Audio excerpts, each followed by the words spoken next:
Hello and welcome to ZigWheels, and if you haven't subscribed, do that first. And now we're talking about the Skoda Slavia, which you know is coming with the 1-litre engine as its mainstay. But that petrol engine isn't the only one. You also get the 1.5-litre 150 PS engine, which is under the hood of this Slavia. But look around, it doesn't have an RS badge anywhere. We're going to tell you 3 reasons why that was a good call and 3 reasons why they could and should have called this the Slavia RS.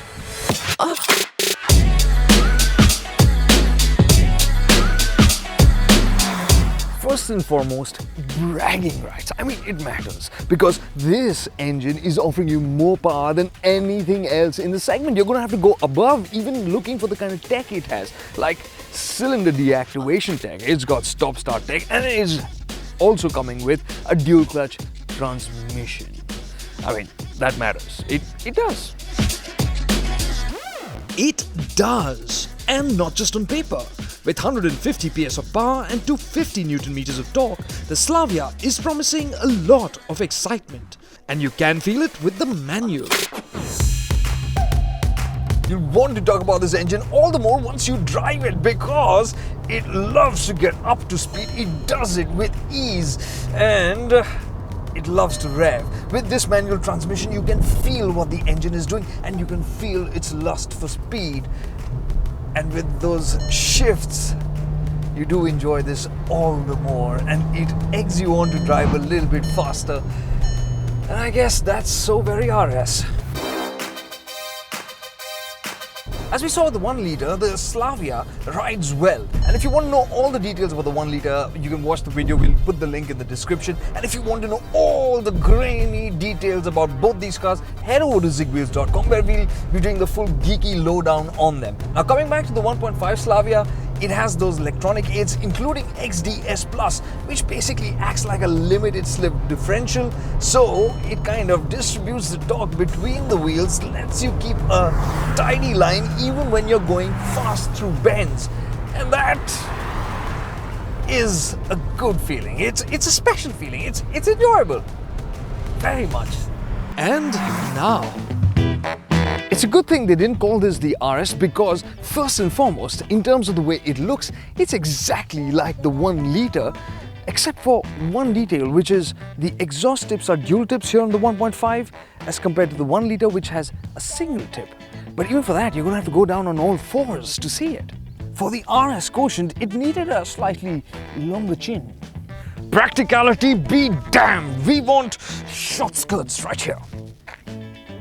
If you look carefully, they've got markings here for where the spoiler would fit on the RS variant.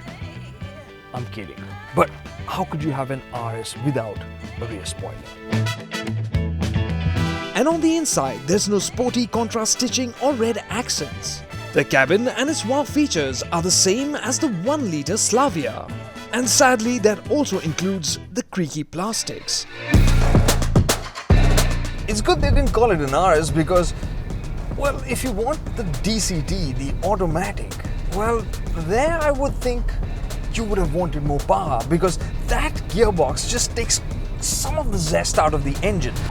Protecting the DSG for reliability has taken its toll on the excitement levels. So maybe a 180 horsepower engine with that transmission? I wouldn't say no to that. With the manual, of course. And lastly, to feel like an RS, it would have to feel more sporty. So in terms of suspension setup, it would need a bit more tautness. Yes, the suspension has been tuned for the heavier and more powerful 1.5-litre engine, but it is still tuned to be a faultless daily driver. And that applies to other things too. In terms of the steering, it would need a bit more feedback.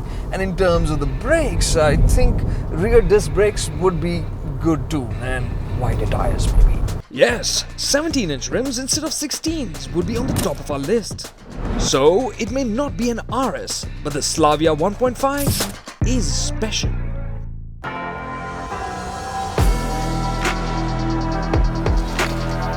So if you're looking at the Slavia 1.5 keenly, I'm going to say go for it. I mean, this just feels like a better all-rounder. It takes that Slavia formula and pushes it further and adds to the fun of it. And I would obviously go for the manual because you can feel what magic that engine is spinning.